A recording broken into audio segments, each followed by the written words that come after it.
حکومت نے موجودہ سولر صارفین سے نیٹ بلنگ وصولی نہ کرنے کا فیصلہ کر لیا۔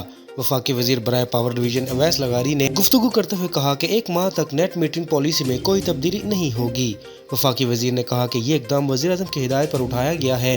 نیٹ بلنگ پالیسی کا اثر صرف نئے سولر صارفین پر پڑے گا۔ حکومت کے اتحادی بھی سولر صارفین کے لیے نیٹ میٹرنگ ختم کرنے کی مخالفت کر رہے ہیں۔ ان کی اہلیہ بھی اس پالیسی کے خلاف ہے۔ سیکورٹی ذرائع کا کہنا ہے کہ اپوزیشن لیڈر کا پاک فوج پر حالیہ بیان انتہائی افسوسناک اور جھوٹ پر مبنی ہے۔ فوج کا سیاست سے کچھ لینا دینا نہیں۔ سیکورٹی ذرائع کے مطابق دہشت گردی کے خلاف جنگ صرف سیکورٹی فورسز، فوج، پولیس یا FCC کی نہیں بلکہ پوری قوم کی ہے۔ دہشت گردی کے خلاف جنگ میں کامیابی نیشنل ایکشن پلان پر مکمل عمل درآمد سے مشروط ہے۔ National electric power regulatory authority NEPRA نے 300 یونٹ ماہانہ تک کے گھریلو صارفین پر بھی فکس چارجز لگا دیے۔ نیپرا نے فکس چارجز کے حوالے سے پاور ڈویژن کی درخواست پر فیصلہ جاری کر دیا۔ فکس چارجز پروٹیکٹڈ اور نان پروٹیکٹڈ صارفین پر لگائے گئے ہیں۔ اس سے پہلے صرف 300 یونٹ سے زائد استعمال کے نان پروٹیکٹڈ صارفین پر فکس چارجز عائد تھے۔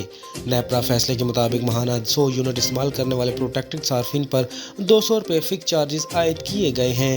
ماہانہ 200 یونٹ بجلی استعمال کرنے والے پروٹیکٹڈ گھریلو صارفین پر 300 روپے ماہانہ فکس چارجز عائد کیے گئے ہیں۔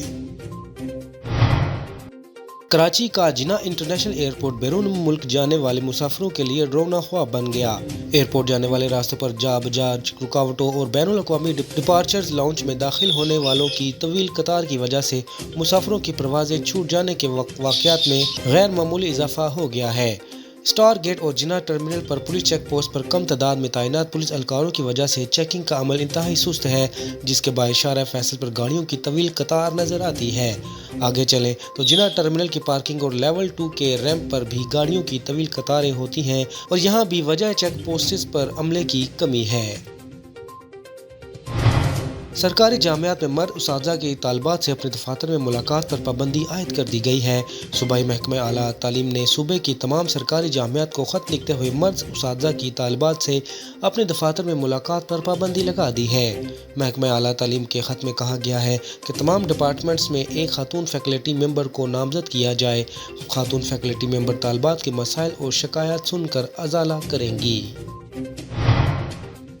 چیک باؤنس کے متعدد مقدمات میں سزا یافتہ اداکار راجپال یادو کا جیل جانے سے قبل آخری بیان وائرل ہو رہا ہے۔ ٹائمز آف انڈیا کے رپورٹ کے مطابق اداکار نے پولیس کے سامنے خود کو سرنڈر کیا، لیکن اس سے قبل انہوں نے ایک آفیشیل بیان ریکارڈ کروایا تھا۔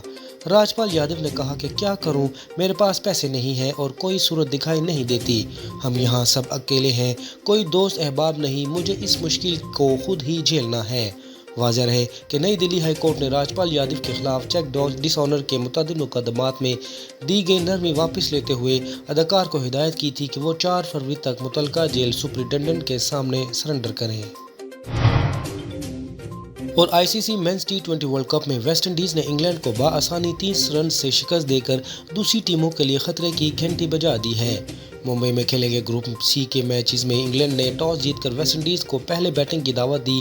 ویسٹ انڈیز نے رتھفورڈ کی جارحانہ اننگز کی بدولت مقررہ 20 اوورز میں 6 وکٹوں کے نقصان پر 196 رنز سکور کیے۔ ویسٹ انڈیز کی جانب سے رتھفورڈ نے 42 گیندوں پر 76 رنز کی ناقابل شکست اننگ کھیلی۔ جیسن ہولڈر نے 33، روسن چیز نے 34، ہٹ مائر نے 33 رنز بنائے۔ مزید خبروں سے آگاہ رہنے کے لیے ہمارے چینل HI TV کو سبسکرائب کریں۔